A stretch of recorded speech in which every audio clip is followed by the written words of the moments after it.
Public sector को प्रधानमंत्री जी Narendra Modi ji friend sector में तब्दील कर रहे हैं और उनकी इस पकौड़ानॉमिक्स के चलते, ये जो पकौड़ा तलने वाली जो इकोनॉमिक्स है उसके चलते आज देश में कमर तोड़ महंगाई और जबरदस्त बेरोजगारी है।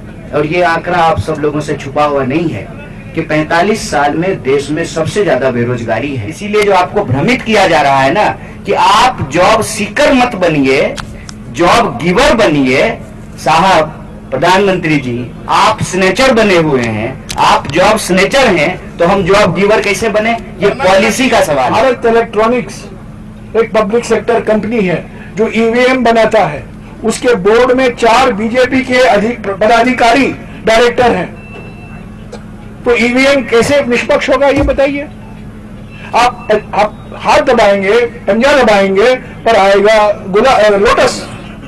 ये कैसे हो सकता है? एक नारा दिया प्रधानमंत्री जी ने, बेटी बचाओ बेटी पढ़ाओ, और उस योजना के तहत जितना पैसा खर्च किया गया उसमें एक भी स्कूल नहीं खोला गया, सिर्फ प्रचार पे खर्च किया गया। मतलब प्रधानमंत्री जी को लगता है कि नाम बदलने से और भेष बदलने से देश बदलता है, इसीलिए वो प्रचार पे सारा पैसा खर्च करते हैं, स्कूल खोलने पे खर्च नहीं करते। वहां लिखा गया था नवोदय विद्यालय, वो पुराना बोर्ड था, और नए पेंट में लिखा गया है पीएम श्री नवोदय विद्यालय।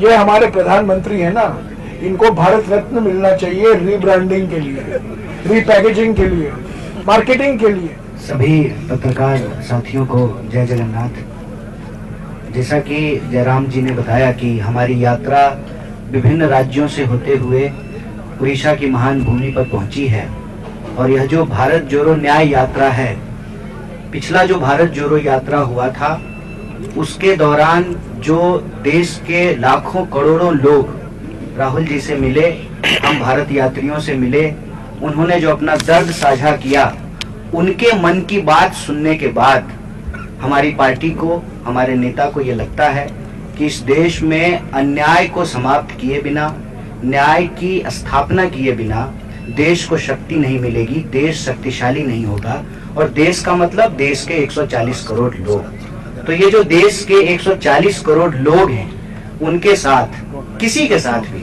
जो अन्याय हो रहा है, उस अन्याय को समाप्त करने के लिए यह भारत जोड़ो न्याय यात्रा 5 तरह के न्याय की बात कर रही है। पहला युवा न्याय, दूसरा हिस्सेदारी न्याय, तीसरा नारी न्याय, चौथा किसान न्याय, और 5वां श्रमिकों का न्याय। ये 5 प्रकार के न्याय से इस देश के जो 140 करोड़ लोग हैं, उनमें से किसी भी व्यक्ति के साथ अगर कुछ अन्याय हो रहा हो तो हम न्याय उनको दिला सकें, न्याय को स्थापित कर सकें, इसी संकल्प को लेकर के ये यात्रा चल रही है। और आज जब हमारी यात्रा राउरकेला में है और जयराम जी ने आपको इस देश के पब्लिक सेक्टर के बारे में बताया कि किस तरीके से कांग्रेस पार्टी ने देश को आजादी दिलाने के बाद तमाम तरह से सहयोग इकट्ठा करके इस देश में पब्लिक सेक्टर बनाई, प्रश्न ये उठता है कि आज वो पब्लिक सेक्टर फ्रेंड सेक्टर में कैसे कन्वर्ट हो रहा है और क्यों कन्वर्ट हो रहा है, ये कौन सा मॉडल है? पब्लिक सेक्टर को प्रधानमंत्री जी नरेंद्र मोदी जी फ्रेंड सेक्टर में तब्दील कर रहे हैं, और उनकी इस पकौड़ानॉमिक्स के चलते, ये जो पकौड़ा तलने वाली जो इकोनॉमिक्स है उसके चलते आज देश में कमर तोड़ महंगाई और जबरदस्त बेरोजगारी है। और ये आंकड़ा आप सब लोगों से छुपा हुआ नहीं है कि 45 साल में देश में सबसे ज्यादा बेरोजगारी है। और जब आप बेरोजगारी की बात करेंगे तो आए दिन आपको इस देश के बेरोजगार नौजवान सड़कों पर आंदोलन करते हुए दिखाई देंगे। अभी आप लोगों ने देखा होगा कि रेलवे भर्ती को लेकर के नौजवानों ने एक बड़ा आंदोलन किया। आपने देखा होगा, अलग बात है कि आपने नहीं दिखाया, लेकिन आपने देखा जरूर होगा कि इस देश के नौजवान अपने रोजगार के लिए किस तरह से दर दर भटक रहे हैं। अगर आप सिर्फ केंद्र सरकार की बात करें तो 10 लाख से ज्यादा पद जो हैं वो रिक्त पड़े हुए हैं। प्रधानमंत्री जी इन पदों को भरने की कोई कोशिश नहीं करते हैं, उल्टे प्रधानमंत्री जी कहते हैं कि आप पकौड़ा बनाइए। मतलब वो इस देश के नौजवानों को उल्लू बनाएंगे और नौजवानों को कहेंगे कि आप पकौड़ा बनाइए। इसके पीछे मनसा क्या है? मनसा देखिए बिल्कुल साफ है। वो अपने दोस्तों की मदद करना चाहते हैं और दोस्त जो है उनके वो पब्लिक सेक्टर को फ्रेंड सेक्टर में तब्दील कर रहे हैं। अपना जो है जो पब्लिक की संपत्ति है वो अब निजी संपत्ति में कन्वर्ट हो रही है, बदल रही है। और इस मॉडल के चलते ये हो रहा है कि धीरे धीरे सरकारी नौकरियां खत्म की जा रही है। मतलब बिल्कुल सीधा है, न रहेगा बांस न बजेगी बांसुरी, न रहेगा पब्लिक सेक्टर न देनी पड़ेगी सरकारी नौकरी। सरकारी नौकरी नहीं देना पड़ेगा तो देश के आम नौजवानों को कोई सुरक्षा नहीं मिलेगी। मतलब इस देश के सांसद को पेंशन मिलेगा, आवास मिलेगा, टेलीफोन का बिल मिलेगा, हवाई जहाज ट्रेन पर चढ़ने का किराया मिलेगा, लेकिन इस देश के जो आम नौजवान हैं, आम परिवार के नौजवान हैं, उनको नौकरियां नहीं मिलेगी। और यह जो बेरोजगारी का दंश है, यह जो बेरोजगारी बेकारी जो एक बीमारी बन गई है, इसके चलते आज नौजवानों को आत्महत्या करनी पड़ रही है। आप जानते हैं कि 1 घंटे से भी कम समय में एक नौजवान देश के किसी न किसी कोने में आत्महत्या कर लेता है। अब ये आंकड़ा 2 हो चुका है। जितना किसान आत्महत्या कर रहे हैं उतना ही जवान आत्महत्या करना शुरू कर दिए हैं देश में। ये हमारे लिए चिंताजनक बात है। इसीलिए मैं आप सबके माध्यम से यह सवाल उठा रहा हूं कि अगर इस देश के गृह मंत्री के बेटा को बीसीसीआई का सेक्रेटरी बनाया जा सकता है, मतलब गृह मंत्री का बेटा बनेगा बीसीसीआई का सेक्रेटरी और देश के नौजवानों को मिलेगी 4 साल की ठेके वाली नौकरी। ये जो बेईमानी है सरेआम आंख के सामने देश का मुद्दा भटका करके देश की संपत्ति जो बेची जा रही है, इस बेचने के खिलाफ यह भारत जोड़ो न्याय यात्रा न्याय को बचाने की लड़ाई है। इसीलिए हम इस देश के नौजवानों से अपील करते हैं कि यह यात्रा एक वैचारिक यात्रा है, हक और अधिकार की यात्रा है, ये न्याय की यात्रा है। अगर आप महसूस करते हैं कि आपको आपकी योग्यता के हिसाब से काम नहीं मिल रहा है, क्योंकि आपके परिवार के लोग राजनीति में नहीं हैं, आपके परिवार के लोग प्रधानमंत्री के दोस्त नहीं हैं, तो आपको अपने हक और अधिकार के लिए संघर्ष करना पड़ेगा। और इस भारत जोड़ो न्याय यात्रा से जुड़ करके आपको भारत जोड़ो न्याय यात्रा में शामिल होना चाहिए और देश में अन्याय के खिलाफ न्याय योद्धा बनना चाहिए। बेकारी से आत्महत्या की जरूरत नहीं है, बेकारी के खिलाफ संघर्ष करने की जरूरत है और देश की अर्थव्यवस्था के साथ साथ अपने हिस्सेदारी को सुनिश्चित करने के लिए, न्याय का अधिकार पाने के लिए हम सब लोगों को लड़ना पड़ेगा। यही अपील मैं उड़ीसा के नौजवानों से भी कहता हूं कि आप रोजगार के लिए अपना राज्य छोड़ करके, लाखों नौजवान उड़ीसा छोड़ करके दूसरे राज्य में नौकरियां ढूंढ रहे हैं और बाहर की कंपनी जो मोदानी जी है ना, मोदी जी और अदानी जी, उनका जो इकोनॉमिक्स चल रहा है, यहाँ के जो संसाधन वो लूट रहे हैं, इस लूट के खिलाफ उनको एकजुट होना पड़ेगा। बहुत बहुत शुक्रिया। जो भी आपके सवाल होंगे उसका जवाब देने का प्रयास। 5 साल बाद एआईसीसी के दिग्गज नेता यहाँ आए हैं, राहुल गांधी आए हैं और इसी वक्त आए जब कांग्रेस यहाँ खत्म होने वाला है, जब इसके चुनाव आ रहे हैं। अगर हमें ऐसा लगता है अगर न्याय यात्रा नहीं होता तो आप लोग अभी कांग्रेस को खत्म करने में बहुत लोग लगे हुए हैं और कांग्रेस का जो ऑबिचुअरी है कई लोगों ने लिखा है। आप बहुत युवा हैं, आप मेरे माफी बुजुर्ग नहीं हैं, पर जब मैं छोटा था एक मशहूर हिंदी फिल्म रिलीज हुआ था जिसके गाने आज भी लोग गाते हैं, 20 साल बाद। आप जानते हैं 20 साल बाद एक बहुत बड़ा फेमस हिंदी फिल्म था।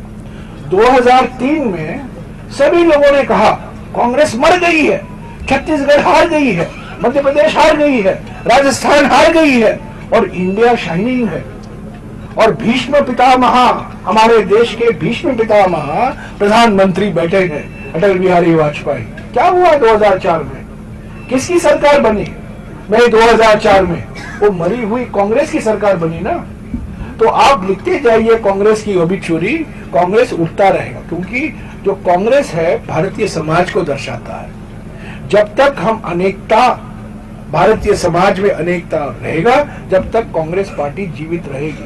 कांग्रेस पार्टी को कोई खत्म नहीं कर सकता, क्योंकि कांग्रेस पार्टी नहीं है, एक विचारधारा है। ये बात समझ लीजिए। एक एक करके आता हूँ।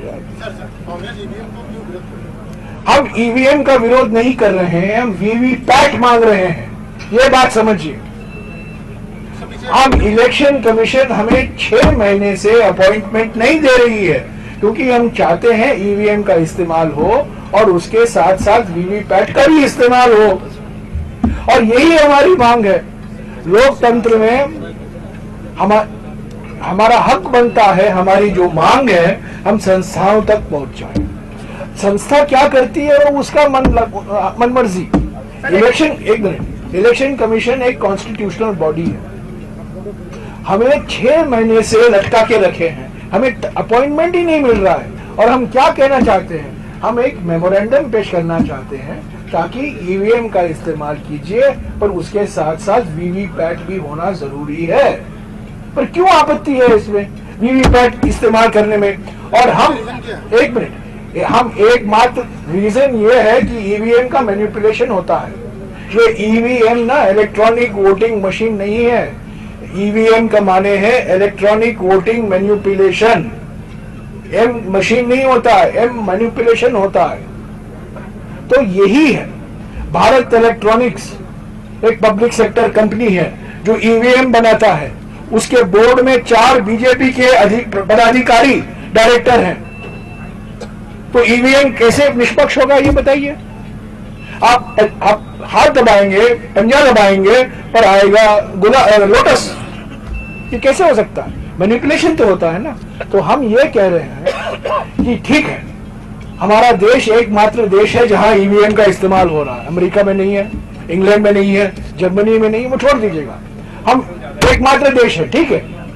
ईवीएम इस्तेमाल कीजिए, पर ईवीएम के साथ साथ वीवीपैट का भी इस्तेमाल कीजिए।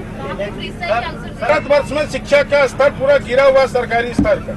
कहाँ? उड़ीसा में? पूरा भारतवर्ष में सरकारी स्कूल का स्तर गिरा हुआ है, इस विषय में बताइए। अब बोलिए। सरकारी स्कूल सर 2 दिन राहुल गांधी जी का सरकारी स्कूल, एक मिनट, हाँ, सरकारी स्कूल के बारे में ये प्लस पॉइंट है, ये बीजेपी नहीं है। देखिए, आपने इतना जो सवाल पूछा गया है ना, मतलब का सवाल आप ही पूछे, सबसे जरूरी सवाल आपने पूछा है, मुद्दे का सवाल आपने पूछा है। शिक्षा की दुर्दशा इसलिए है कि शिक्षा मौजूदा सरकार का एजेंडा नहीं है, स्कूल मौजूदा सरकार का एजेंडा नहीं है, कॉलेज यूनिवर्सिटी मौजूदा सरकार का एजेंडा नहीं है। अगर उसका एजेंडा होता तो शिक्षा का ये दुर्दशा नहीं होता। आपको हम बताते हैं, एक बात को आंकड़ा दे रहे हैं। अभी हमारी जो वित्त मंत्री हैं, उन्होंने बजट पेश किया और हमारी यूनिवर्सिटी से ही पढ़ी हैं, और उस बजट में उन्होंने 60% से ज्यादा, मतलब जो पहले 100 रुपया खर्च किया जाता था अब 40 रुपया खर्च किया जाएगा, 60% से ज्यादा बजट की कटौती की गई है। मतलब शिक्षा पे पैसा खर्च ही नहीं करना है। पैसा किस पे खर्च करना है?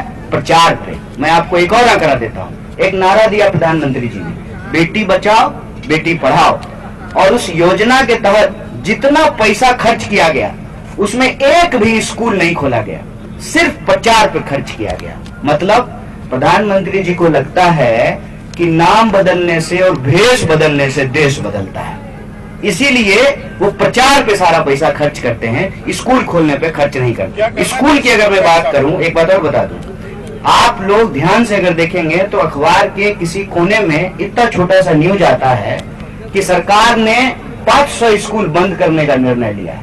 ये स्कूल क्यों बंद किए जा रहे हैं? ये स्कूल इसलिए बंद किए जा रहे हैं कि स्कूल की जमीन को भू माफियाओं को दिया जा सके, उसका लैंड कैप्चर करने का ये साजिश रचा जा रहा है। इसीलिए तो मैं देश के आम नौजवानों से यह अपील करता हूं, हम साधारण लोग हैं, शिक्षा देना सरकार की जिम्मेवारी है। अगर हमको शिक्षा नहीं मिलेगी तो हमारी पीढ़ियां जो है वो पढ़ नहीं पाती और हम मिडिल क्लास नहीं बनते, पब्लिक सेक्टर नहीं होता, हमको नौकरी नहीं मिलती। इसीलिए जो आपको भ्रमित किया जा रहा है ना कि आप जॉब सीकर मत बनिए, जॉब गिवर बनिए। साहब प्रधानमंत्री जी, आप स्नेचर बने हुए हैं, आप जॉब स्नेचर हैं, तो हम जॉब गिवर कैसे बने? ये पॉलिसी का सवाल है। करना ये चाहिए कि हम एक मांग करते हैं एनएसयूआई की तरफ से कि शिक्षा पर जो खर्चा हो बजट का 10वां हिस्सा हो। हमारी सरकार बनेगी, हम एजुकेशन बजट को बढ़ाएंगे और क्वालिटी एजुकेशन पे खर्च करेंगे। कब मिलेगा? मैं खुद सरकारी स्कूल में पढ़ा हूँ, मेरी पढ़ाई लिखाई सरकारी स्कूल में हुई, केंद्रीय विद्यालय में। उसके बाद में नवोदय विद्यालय बनाए गए। उड़ीसा के हर एक जिले में नवोदय विद्यालय है। तो जनरल तो सीट नहीं मिल रहा है। अरे यार, नहीं आप कहाँ से आए हो यार? आप कहाँ से आए हो यार? कहाँ से आए हो? प्लीज एक एक करके देखो, हमें प्लीज एक मिनट यार, एक मिनट, प्लीज प्लीज एक एक करके प्लीज। आप नवोदय विद्यालय, उड़ीसा के हर एक जिले में नवोदय विद्यालय है। क्या मोदी साहब ने कहीं ऐसे नवोदय विद्यालय खोले हैं? प्रधानमंत्री ने क्या किया है? अभी अभी हमने 2 नवोदय विद्यालय देखे, एक पूर्णिया में और एक किशनगंज में। वहां लिखा गया था नवोदय विद्यालय, वो पुराना बोर्ड था, और नए पेंट में लिखा गया है पीएम श्री नवोदय विद्यालय। ये हमारे प्रधानमंत्री है ना, इनको भारत रत्न मिलना चाहिए रीब्रांडिंग के लिए, रीपैकेजिंग के लिए, मार्केटिंग के लिए।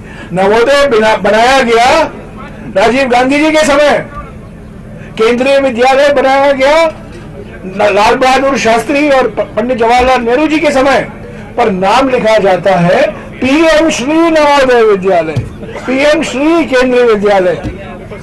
यही तो हकीकत है, सारा का सारा पीएम के नाम पर है, बस। बिल्कुल।